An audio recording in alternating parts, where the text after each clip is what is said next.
গোসল করতে হবে তো। তুমিও যাবে আমার সাথে? অবশ্যই যাব। কেন, তোমার কোনো আপত্তি আছে নাকি? না, কিন্তু আমার লজ্জা করবে অনেক। লজ্জার কি আছে সোনা? একটু আগেই তো সব দেখে নিয়েছি। এখন চলো বাথরুমে। তানিয়াকে কোলে নিয়ে চলে আসি বাথরুমে।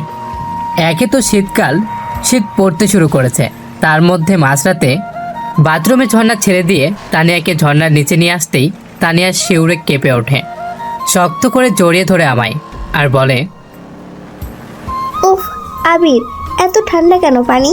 মনে হচ্ছে আটলান্টিক মহাসাগরের পানিতে ভুল করে নেমে পড়েছে গোসল করার জন্য। করার কিছু নেই জান, আজ কষ্ট করে নাও, আগামীকাল না হয় গরম পানি দিয়ে গোসল করবে। তানিয়া আর আমি দ্রুত গোসল শেষ করে চলে আসি রুমে। শরীরে ভালো মতো সরিষার তেল মেখে তানিয়াকে লেপের নিচে শক্ত করে জড়িয়ে ধরি। তানিয়া আমায় জড়িয়ে ধরে বলে, আহ, খুব ভালো লাগছে আমার। মনে হচ্ছে কত দিনের কষ্ট বুক থেকে নেমে গেল। প্রাণ খুলে নিঃশ্বাস নিতে পারছি আমি। এইটা হলো আমার আদরের কামাল, বুঝলে তো বউ পাখি? বুঝেছি। আর এটাও বুঝেছি যে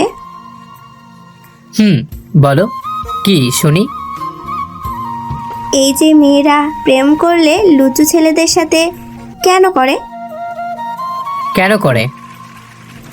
কারণ লুচু ছেলেরা অনেক রোমান্টিক হয়, সাথে তারা বিয়ের পর বউকে অনেক অনেক আদর করে।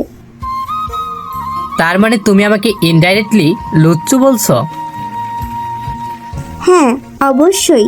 আমার জামাইটাও অনেক লুচু।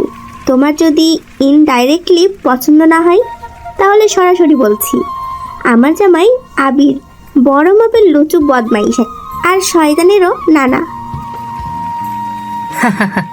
আমার বউ হলো কিউটের ডিব্বা, বিড়াল ছানা।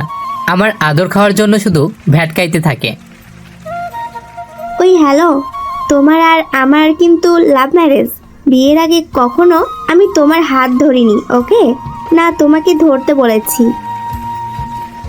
সেটা কি আর বলতে হবে নাকি? তাছাড়া হাত না ধরলেও যে 5201টা চুমু দিয়েছিলে আমায়, সেটা কি হবে শুনি? এই বেকার বলে কি তুমি চুমুর হিসাবও কড়াই কন্ডায় রেখেছ? হ্যাঁ জানু, বোঝই তো, বেকার ছিলাম আগে, কোনো কাজ পেতাম না বলে বসে চুমু, ডাল, চাল এসব গণনা করতাম আর কি। বাহ, বেশ ভালো। এখন বলো তো, আমাদের প্রথম সন্তান কি হবে, ছেলে নাকি মেয়ে? আমি কি করে বলবো আমাদের ছেলে হবে নাকি মেয়ে? সেটা স্বয়ং আল্লাহ তাআলাই নির্ধারণ করে দেবেন। এখন তুমি জাস্ট দেখতে থাকো। ভোর হয়ে আসছে প্রায়, তবুও দুজন একে অপরকে জড়িয়ে ধরে শুয়ে আছি। এমন সময় দরজায় কেউ নক করে। কি রে নাতি, দরজা খুলিস না কেন এখনো?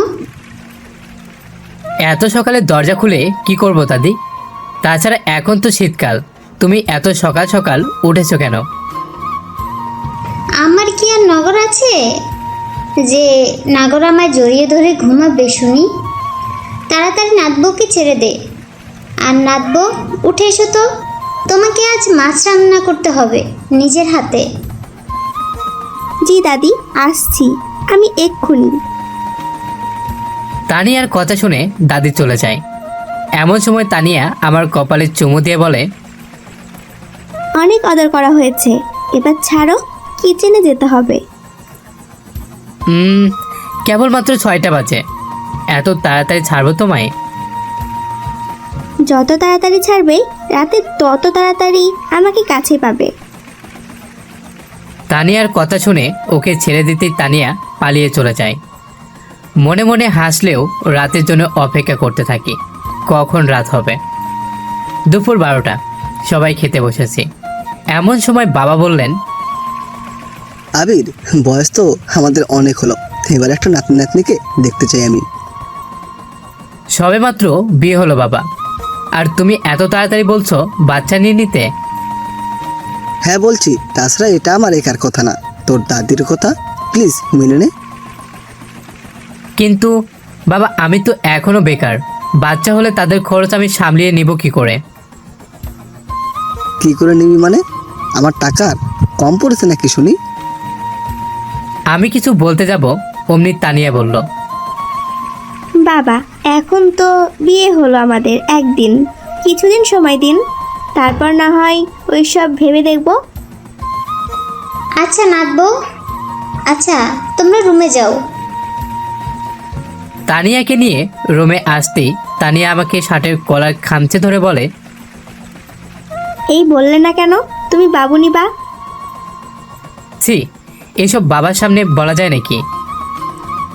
তো আমার সামনে বলো। আবার বাবু চাই, একটা না দুইটা না, অনেকগুলো বাবু। তাহলে আদর করছো না কেন?